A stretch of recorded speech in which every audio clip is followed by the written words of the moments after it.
Sermón de la Cena. Jesús va al Padre, pero volverá con el Espíritu Santo para llevarnos consigo. El Sermón de la Cena en San Juan se extiende 5 capítulos, del 13 al 17. Es una emotiva conversación de despedida, de promesas. Jesús insiste en que permanezcamos unidos a Él, llamando a nuestros hermanos. Infunde ánimo a los apóstoles tristes y termina con su oración sacerdotal por todos. San Juan no tomó el discurso en taquigrafía. Con su estilo peculiar de repeticiones cíclicas volviendo sobre lo dicho, nos transmite lo más importante que los otros evangelistas no habían consignado. Al final del capítulo 14 dice Jesús: vámonos. Y luego vienen otros 3 capítulos, continuando el sermón, que no es factible los dijera ya de camino. Más bien los añadiría después San Juan, en los que repite ideas. Para una lectura más fácil, algunas de estas repeticiones las agruparemos. Pero dejemos ya entrar en nuestro corazón las palabras de Jesús, consoladoras como ningunas. No estéis intranquilos, pues creéis en Dios, creed también en mí. En la casa de mi Padre hay muchas moradas, si no, os lo hubiera dicho. Así que voy a prepararos un sitio, y cuando después de irme os lo haya preparado, volveré para llevaros conmigo, y que estéis donde yo esté. Ya conocéis el camino para donde voy. Tomás le dijo: Señor, no sabemos a dónde vas. ¿Cómo vamos a conocer el camino? Yo soy el camino, la verdad y la vida. Nadie llega al Padre sino por mí. Si me conocéis, conoceréis también a mi Padre. Ahora ya le conocéis y le habéis visto. Felipe le dijo: Señor, muéstranos al Padre y nos basta. Después del tiempo que llevo con vosotros, ¿aún no me has conocido, Felipe? El que me ha visto al Padre. ¿Cómo dices muéstranos al Padre? ¿No crees que yo estoy en el Padre y el Padre en mí? Las palabras que yo digo no las digo por mi cuenta. Quien actúa es el Padre, que permanece en mí. Creedme, yo estoy en el Padre y el Padre en mí. Creedlo al menos por las obras.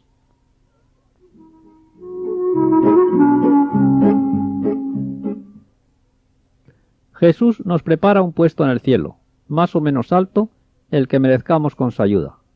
Él es el camino con su ejemplo, la verdad con su doctrina, la vida con su gracia que nos une a Él y es la savia que nos vivifica.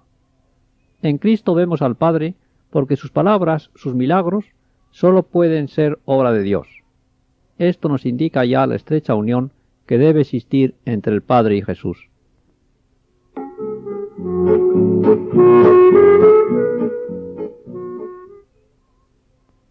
Os lo aseguro, que el que cree en mí hará las obras que yo hago, y hará cosas aún mayores, porque yo voy al Padre y haré todo aquello que pidáis en mi nombre, para que el Padre sea glorificado en el Hijo.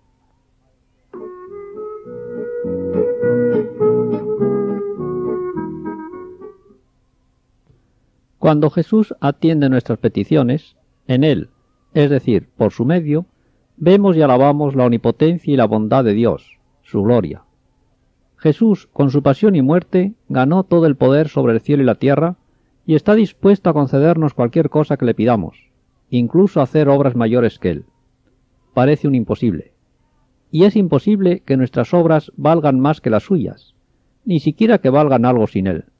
Pero los santos han hecho más que Jesús, por ejemplo, convirtiendo al mundo, levantando templos y haciendo actos públicos de culto a Dios, sufriendo largos años dolores y angustias, obras todas que serán brillantes coronas en el cielo.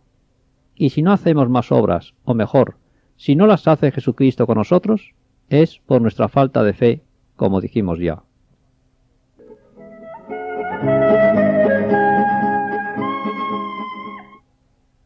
Si me amáis, guardaréis mis mandamientos. Y yo rogaré al Padre y os dará otro intercesor para que esté con vosotros siempre. Que el Espíritu de la verdad, que el mundo no puede recibir, porque no le ve ni le conoce, pero vosotros le conoceréis porque está junto a vosotros y estará dentro de vosotros. Así que no os dejaré huérfanos, volveré a vosotros. Dentro de poco el mundo ya no me verá, pero vosotros me veréis porque yo viviré y vosotros viviréis. Entonces conoceréis que yo estoy en el Padre, y vosotros en mí, y yo en vosotros. El que acepta y cumple mis mandamientos, ese es el que me ama. Y el que me ama a mí será amado por mi Padre, y yo le amaré y me manifestaré a él. Judas, no el Iscariote, le preguntó: ¿Cómo puede ser que te manifiestes a nosotros y no al mundo? Todo el que me ama guardará mi palabra y mi Padre le amará, y vendremos a él y habitaremos en él. El que no me ama no sigue mi evangelio. El evangelio que escucháis no es mío, sino del Padre que me ha enviado.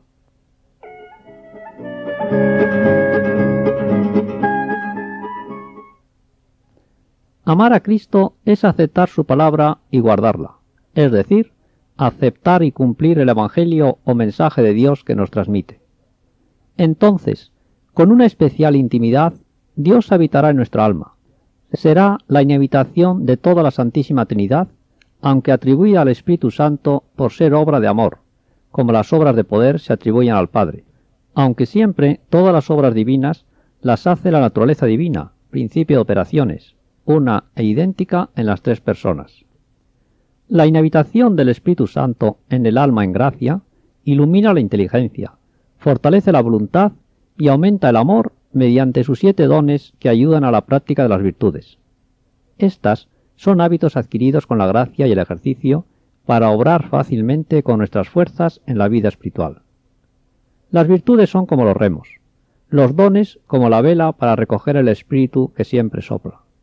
Puede decirse que el don de entendimiento ayuda a la fe, el de ciencia a la esperanza, el de sabiduría a la caridad, el de consejo a la prudencia en el actuar, el de piedad a la justicia, dando a Dios y al prójimo lo que le corresponde, el de fortaleza a la fortaleza o constancia en el obrar bien, el de temor de Dios a la templanza. Esta es la estupenda manifestación de Dios, muy distinta de la manifestación pública del reino mesiánico que esperaban los discípulos. Por eso Judas Tadeo le pregunta cómo es posible se manifieste como rey solo a ellos. Y Jesús le contesta que esa manifestación será íntima, habitando Dios en el alma.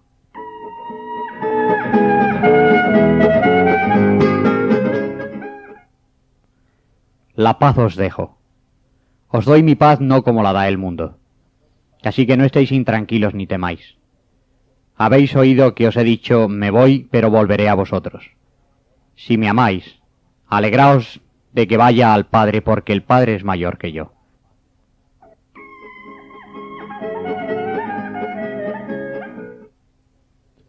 La paz de Cristo es íntima, no basada en la fuerza.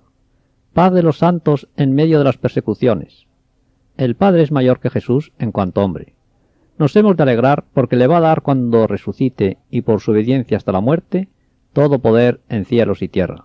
Filipenses 2:8.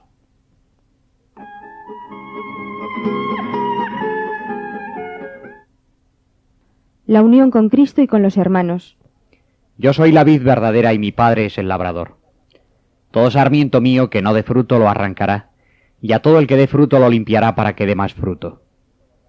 Vosotros ya estáis limpios gracias a la palabra que os he enseñado. Por tanto, permaneced en mí como yo permanezco en vosotros. De igual forma que el sarmiento no puede dar fruto por sí mismo, si no permanece en la vid. Tampoco vosotros podréis si no permanecéis en mí. Yo soy la vid, vosotros los sarmientos. Y el que permanece en mí y yo en él, ese da mucho fruto, porque sin mí nada podéis hacer. Si alguno no permanece en mí, será arrojado fuera como un sarmiento y se secará. Y a estos los recogerán, echarán al fuego y se quemarán. Si permanecéis en mí y mi evangelio permanece en vosotros, pediréis cuanto queráis y lo conseguiréis.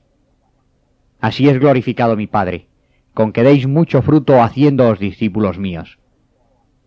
Como me ama el Padre, os amo yo a vosotros. Permaneced en mi amor. Permaneceréis en mi amor si guardáis los mandamientos, como yo guardo los mandamientos de mi Padre y permanezco en su amor.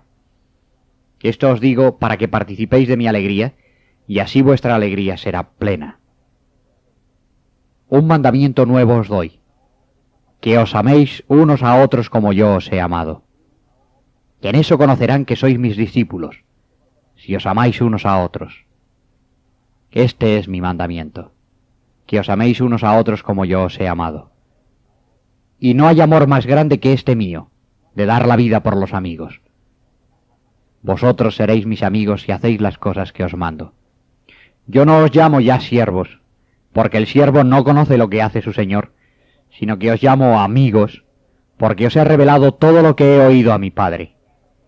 Y no me habéis elegido vosotros a mí, sino que yo os he elegido a vosotros, y os he destinado para que vayáis y deis fruto, y vuestro fruto permanezca, y para que el Padre os conceda cualquier cosa que le pidáis en mi nombre.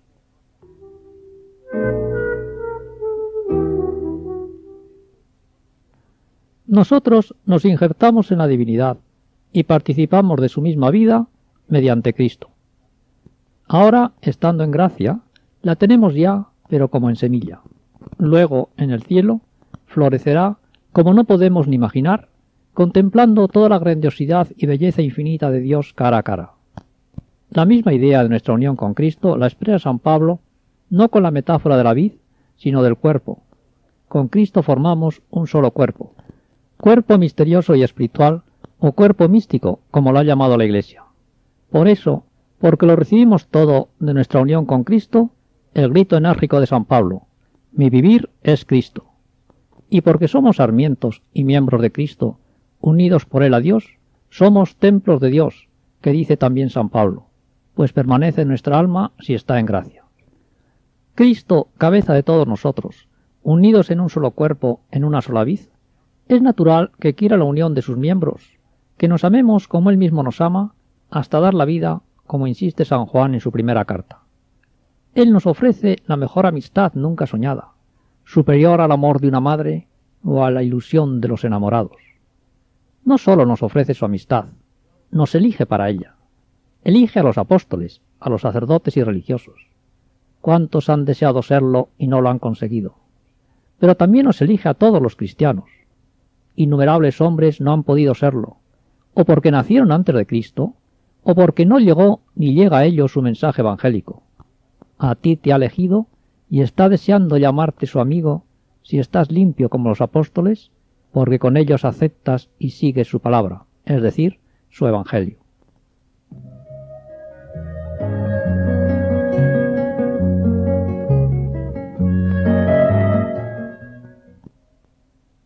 Persecuciones del mundo y promesa del Espíritu Santo. Si el mundo os odia, sabed que el mundo me ha odiado a mí antes que a vosotros. Si fueseis como el mundo os amaría como cosa suya. Pero como no sois del mundo, pues yo os he separado del mundo, por eso el mundo os odia. Recordad lo que os he dicho, no es el siervo mayor que su señor. Si a mí me han perseguido, también os perseguirán a vosotros. Y si otros han aceptado mi predicación, también habrá quienes acepten la vuestra. Lo que hagan contra vosotros por causa mía, es porque no conocen al que me ha enviado. Pero si yo no hubiera venido ni les hubiera hablado, no tendrían pecado. Ahora, en cambio, no tienen excusa de su pecado, pues el que me rechaza es porque rechaza también a mi Padre. Si no hubiera hecho ante ellos las obras que nadie ha hecho, no tendrían pecado, pero a pesar de verlas me rechazan a mí y a mi Padre. Así se cumple la Escritura. Me odiaron sin motivo. Os expulsarán de las sinagogas, y vendrá tiempo en que todos los que os maten creerán hacer un servicio a Dios, porque no conocen al Padre ni a mí. Os digo esto para que cuando suceda os acordéis que ya os había avisado. No os lo he dicho antes porque estaba con vosotros.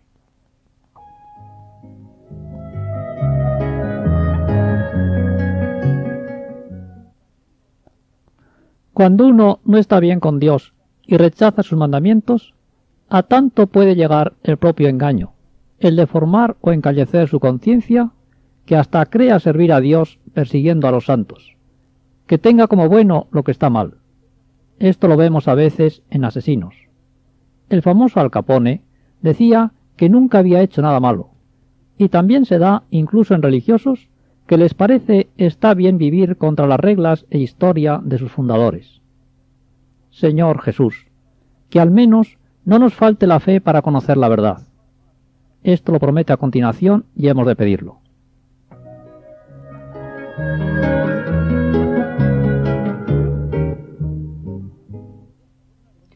Ahora voy al que me envió, pero ninguno de vosotros me pregunta ya ¿dónde vas? porque al deciros estas cosas vuestro corazón se ha llenado de tristeza. Sin embargo, la verdad es que os conviene que yo me vaya, porque si no me voy, no vendrá a vosotros el intercesor, pero si me voy, os lo enviaré. Muchas cosas tengo todavía que deciros, pero aún no estáis capacitados para recibirlas. Cuando venga el intercesor, el Espíritu Santo que procede del Padre, que el Espíritu de la verdad que enviará el Padre en mi nombre, Él os lo enseñará todo y os recordará cuanto os he dicho. Os guiará a toda la verdad, pues no hablará por sí solo, sino lo que oiga, y os declarará lo que está por venir. Él me glorificará, porque os declarará lo que tomará de lo mío. Digo que os declarará lo que tomará de mí, pues todo lo que tiene el Padre es mío. Él dará testimonio de mí y vosotros también daréis testimonio, puesto que desde el principio estáis conmigo. Cuando Él venga, convencerá al mundo que es culpable, de pecado, de justicia y merecedor de condenación. De pecado porque no creyeron en mí. De justicia porque me voy al Padre y no me veréis más. Merecedor de condenación porque el soberano de este mundo ya está condenado.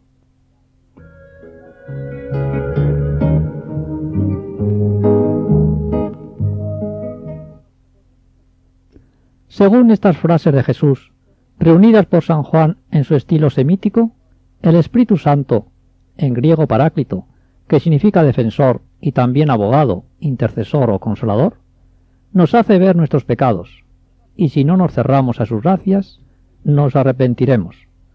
Nos hace ver la justicia o santidad de Jesús, pues sabemos por la fe que si no le vemos más es porque después de su ascensión está sentado a la derecha del Padre. También nos hace ver que por ello el mundo merece ser condenado, puesto que prefiere seguir a Satanás, su soberano, a pesar de estar ya condenado por su rebelión contra Dios.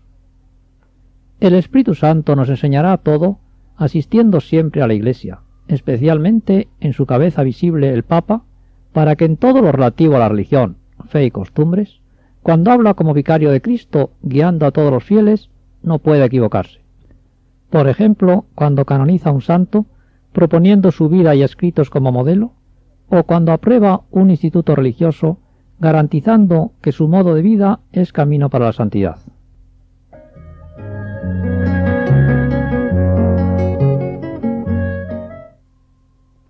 Último anuncio de su muerte y resurrección. Amor del Padre a los cristianos. Dentro de poco ya no me veréis, pero pronto me volveréis a ver. Algunos discípulos se decían entre sí: ¿Qué es eso que nos dice? Dentro de poco ya no me veréis, pero pronto me volveréis a ver. ¿Y que se va al Padre? ¿De qué poco nos habla? No sabemos a qué se refiere. Se dio cuenta Jesús que querían preguntarle y les dijo: Tratáis entre vosotros sobre lo que he dicho. Dentro de poco ya no me veréis, pero pronto me volveréis a ver. Os aseguro que vosotros lloraréis y os lamentaréis mientras el mundo se alegrará. Os afligiréis, pero vuestra aflicción se convertirá en alegría. La mujer cuando va a dar a luz se aflige, porque ha llegado su hora. Pero después que ha dado a luz al niño ya no se acuerda de los dolores, por la alegría de haber traído un hombre al mundo. Así vosotros ahora estáis tristes, pero volveré a veros y se alegrará vuestro corazón, y nadie podrá quitaros la alegría. Y entonces no me pediréis nada a mí, pues os aseguro que el Padre os dará cualquier cosa que pidáis en mi nombre. Hasta ahora no habéis pedido nada en mi nombre. Para que vuestro gozo sea completo, pedid y recibiréis. Os he hablado en parábolas, pero llega la hora en que no os hablaré ya en parábolas, sino que claramente os instruiré acerca del Padre. Entonces pediréis en mi nombre, y no os digo que yo rogaré por vosotros al Padre, ya que el Padre mismo os ama porque vosotros me habéis amado y habéis creído que yo salí de Dios. Salí del Padre y vine al mundo. Ahora dejo el mundo y vuelvo al Padre. Ahora hablas claramente y sin parábolas. Ahora vemos que conoces todas las cosas y no necesitas que nadie te pregunte. Por eso creemos que has salido de Dios. ¿Ahora creéis?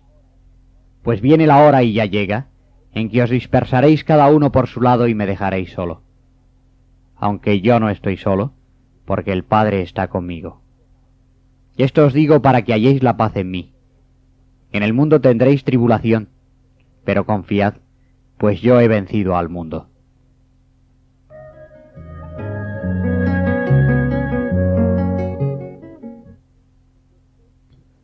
Después de su resurrección, en los 40 días que estuvo con sus discípulos, y desde Pentecostés, por medio del Espíritu Santo, Jesús nos instruye claramente. Basta leer los Evangelios y los documentos de concilios y papas para saber perfectamente los misterios que los oyentes de Jesús apenas podían entrever: que Dios es una naturaleza y 3 personas, que Cristo es una persona y 2 naturalezas, etc. Pero aquí también Jesús nos abre otra puerta misteriosa. Dios nos ama si creemos en Cristo y le seguimos.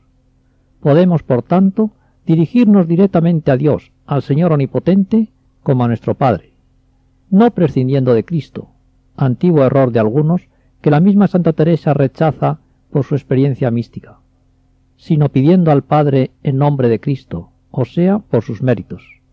Así acaban las oraciones litúrgicas: por nuestro Señor Jesucristo.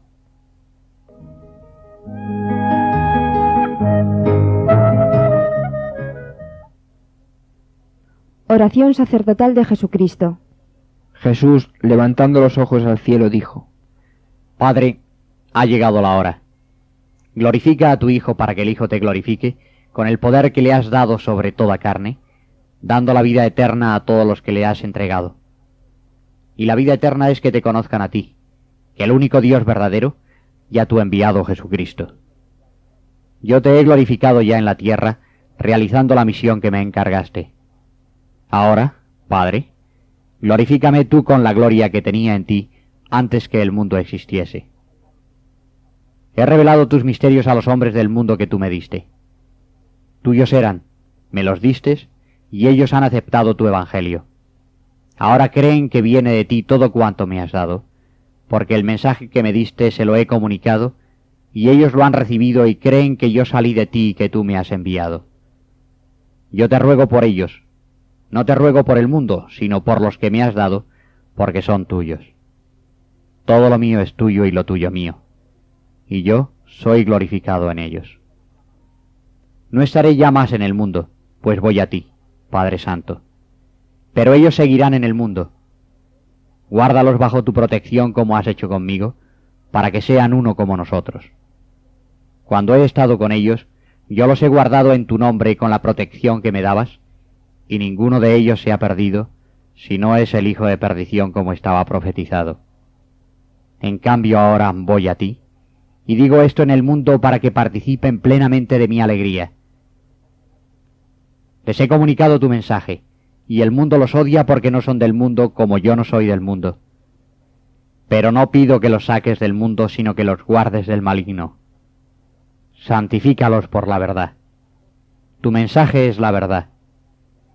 Como a mí me has enviado al mundo, así yo los envío al mundo, y me santifico por ellos, para que ellos también se santifiquen por la verdad. No ruego únicamente por ellos, sino también por los que creerán en mí mediante su palabra. Que todos sean uno como tú, Padre, conmigo, y yo contigo. Que también sean ellos uno con nosotros, para que el mundo crea que tú me has enviado. Les he hecho partícipes de la gloria que tú me has dado, para que sean uno como nosotros somos uno. Yo en ellos y tú en mí, para que su unión sea perfecta y así conozca el mundo que tú me has enviado y que los amas como me amas a mí.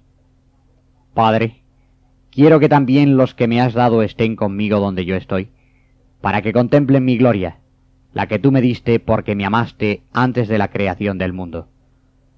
Padre Santo, el mundo no te ha conocido, pero yo te he conocido, y ellos han conocido que tú me has enviado. Yo les he revelado tus misterios, y se los seguiré revelando, para que ellos comprendan el amor que me tienes y me aprecien.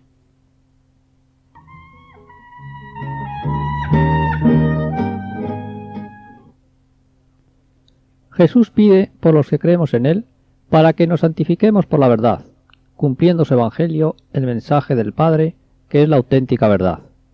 Y pide que nuestro amor, nuestra unión, sea nada menos que imitación de la unión de la Santísima Trinidad.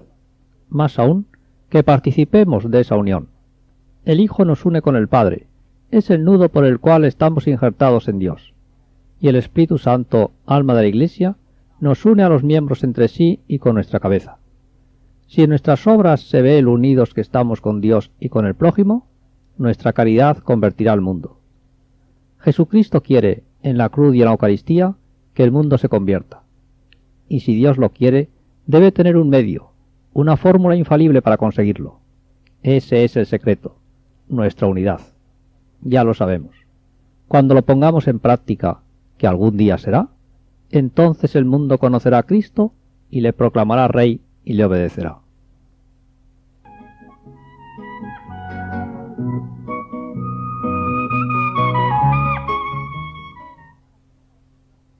Salida para Gesemaní.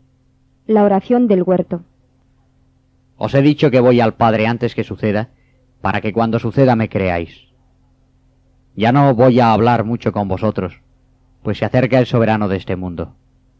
Aunque sobre mí no tiene ningún poder, sin embargo, para que el mundo vea que amo al Padre y que hago lo que el Padre me ha ordenado, levantaos y vámonos de aquí. Después de rezar el himno salió Jesús con sus discípulos hacia el monte de los Olivos, al otro lado del torrente Cedrón, donde había un huerto llamado Getsemaní. Cuando llegaron, dijo a los discípulos: Quedaos aquí mientras yo voy a orar. Tomando consigo a Pedro, Santiago y Juan, comenzó a sentir tristeza y angustia. Mi alma está triste hasta la muerte. Quedaos aquí, velad conmigo, y orad para que no entréis en la tentación.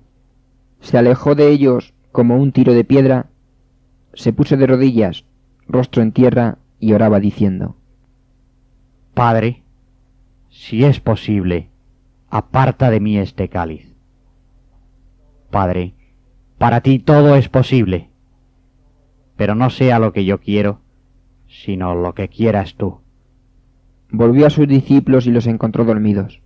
Dijo a Pedro: Simón, ¿duermes? ¿No habéis podido velar conmigo una hora? Velad y orad para que no entréis en la tentación.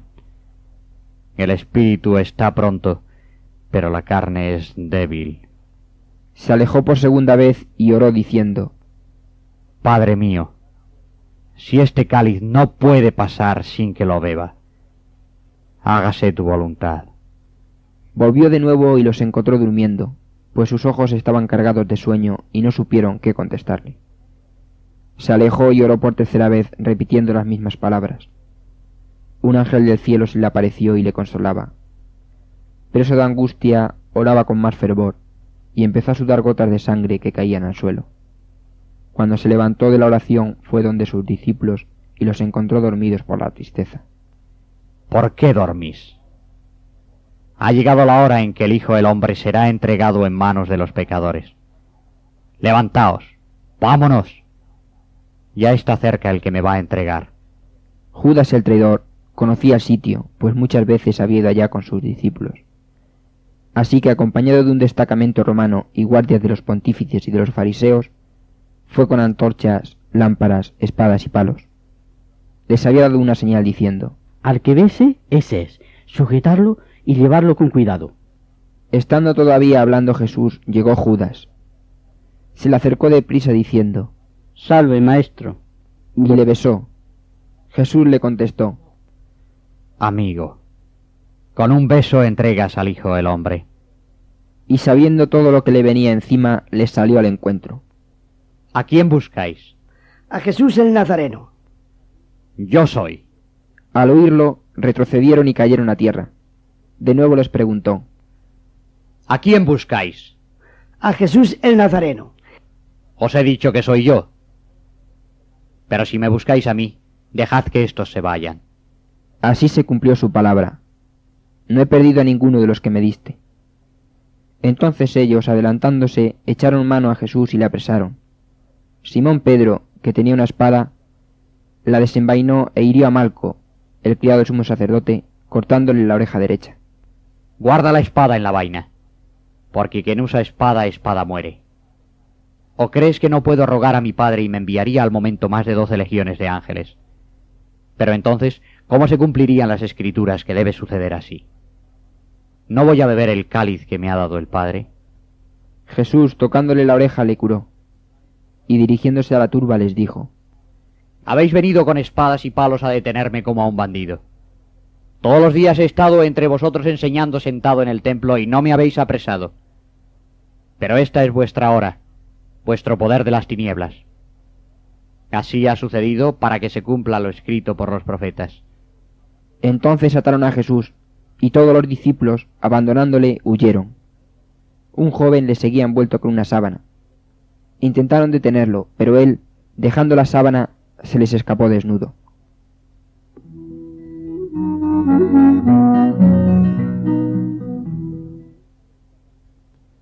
El joven que apareció envuelto en una sábana estaría durmiendo en alguna casilla que habría en el huerto.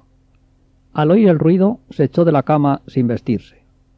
La tradición nos refiere que fue el mismo que lo narra, San Marcos, el evangelista. Si la casa del cenáculo era suya, no es extraño tuviese allá cerca este huerto, Gesemaní, que significa prensa de aceite, pues allí lo hacían. En él, ya que no podemos acompañar a Jesús en su agonía dolorosa, desde los tiempos primitivos erigieron los cristianos dos lugares de culto. Uno en una gruta de 17 por 9 metros y hasta 4 de altura, la Gruta de la Traición, donde se dice se retiraban a descansar y le entregó Judas. Y otro lugar, la basílica sobre la piedra regada con el sudor de sangre, edificada por el año 1920 en el mismo lugar de la construida en el siglo IV, que fue restaurada de la destrucción de los persas en el 614 y reconstruida en el siglo XII por los cruzados, después de ser arrasada por los turcos en el siglo XI. Fuera se conservan 8 olivos milenarios, retoños de los que talaron los romanos el año 70 cuando sitiaron Jerusalén. El sudor de sangre, aunque muy raro, es un fenómeno natural que se produce no sólo por la angustia, sino por un esfuerzo ímprobo de la voluntad al sobreponerse. Tanto le costó a Jesús aceptar la pasión, pero la aceptó. Quiso ser débil como nosotros y darnos ejemplo de obediencia a Dios. Sabe que su oración lo puede todo, hasta conseguir legiones de ángeles, pero no las pide porque ante todo quiere cumplir la voluntad de Dios, que los profetas anunciaron, sobre todo Isaías.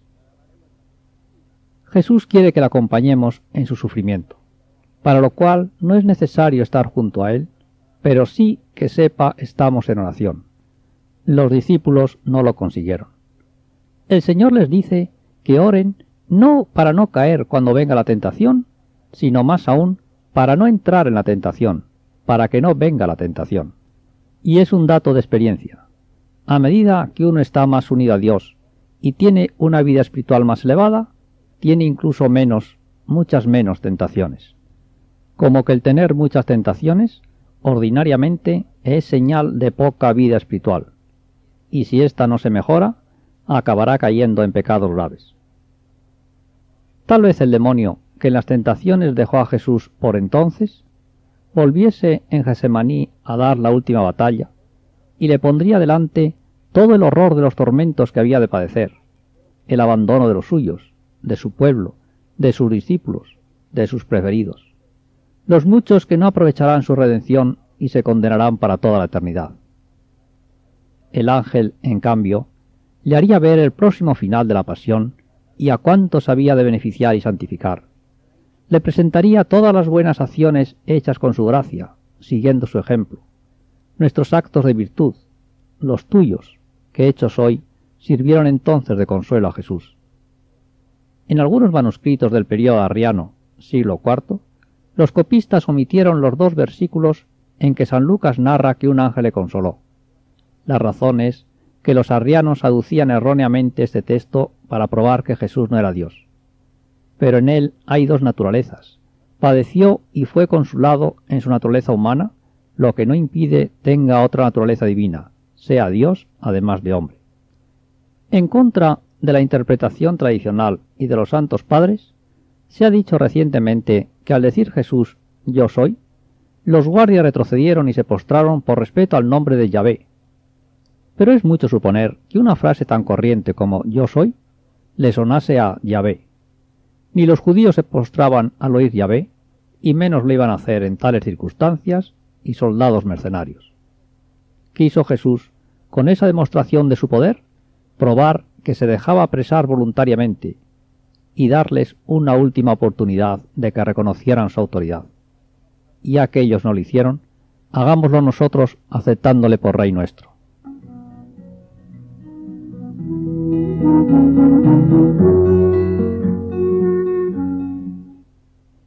Viernes Santo. Jesús ante Anás y Caifás. Después de prender a Jesús, primero lo llevaron a casa de Anás, que era suegro de Caifás, el sumo sacerdote aquel año, el que había aconsejado a los judíos: es mejor que muera un solo hombre por todo el pueblo. Anás le interrogó sobre sus discípulos y su doctrina. Jesús respondió: Yo he hablado públicamente a todo el mundo, que he enseñado en la sinagoga y en el templo donde se reúnen todos los judíos. Nada he dicho en secreto. ¿Por qué me preguntas a mí? Pregunta a los que han oído lo que dije, que ellos saben lo que he hablado. Al decir esto, uno de los guardias presentes le pegó un bastonazo, increpándole: ¿Así respondes al sumo sacerdote? Si he hablado mal, di en qué. Y si he hablado bien, ¿por qué me golpeas? Anás le envió atado a casa del sumo sacerdote Caifás, donde se habían reunido grandes sacerdotes, ancianos y escribas, quienes buscaban un falso testimonio contra Jesús para matarlo. Pero no lo encontraban, pues aunque se presentaron muchos falsos testigos, no estaban de acuerdo entre sí. Por fin llegaron dos que le acusaron.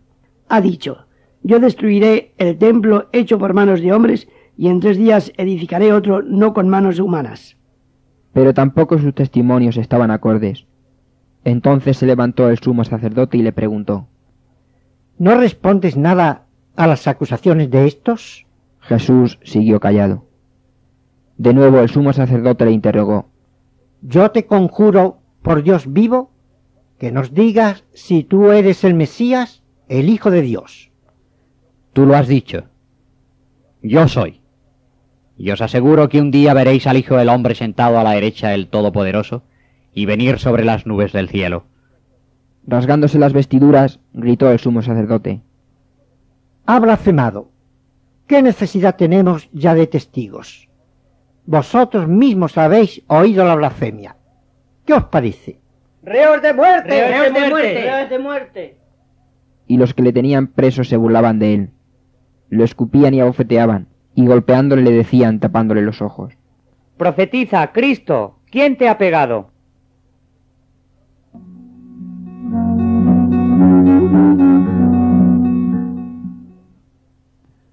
Anás había sido sumo sacerdote y desde hacía 12 años lo era su yerno Caifás.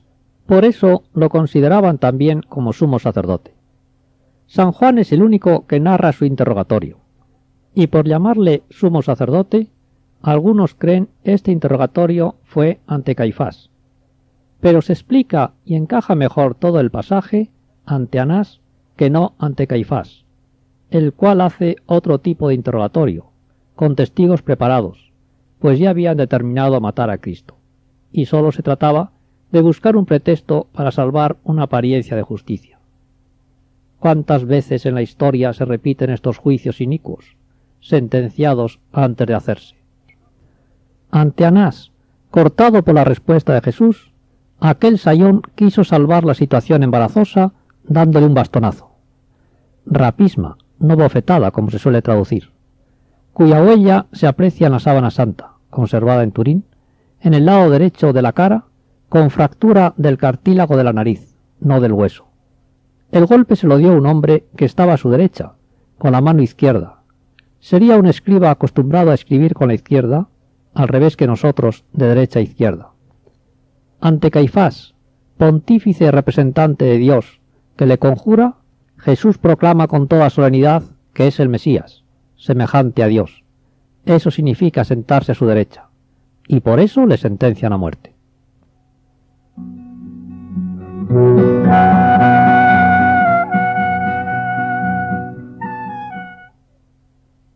Las negaciones de San Pedro. Simón Pedro y otro discípulo siguieron a Jesús de lejos. Y como el otro discípulo era conocido del sumo sacerdote, entró con Jesús en el patio mientras Pedro se quedó fuera, en la puerta. Salió otro discípulo, conocido del sumo sacerdote, habló con la portera e introdujo a Pedro.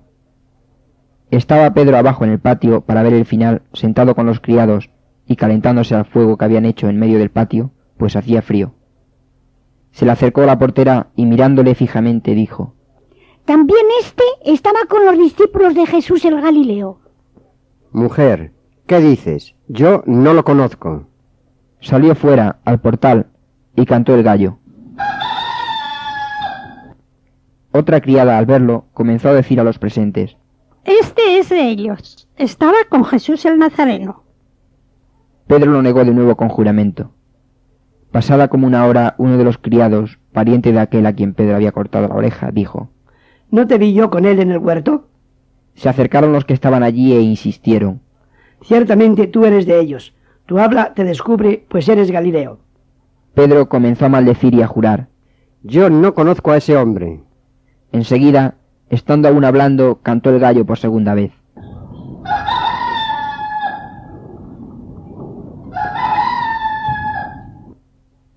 El Señor se volvió y miró a Pedro. Entonces Pedro se acordó de lo que Jesús le había dicho: Antes que cante el gallo 2 veces, me negarás 3. Y saliendo fuera lloró amargamente.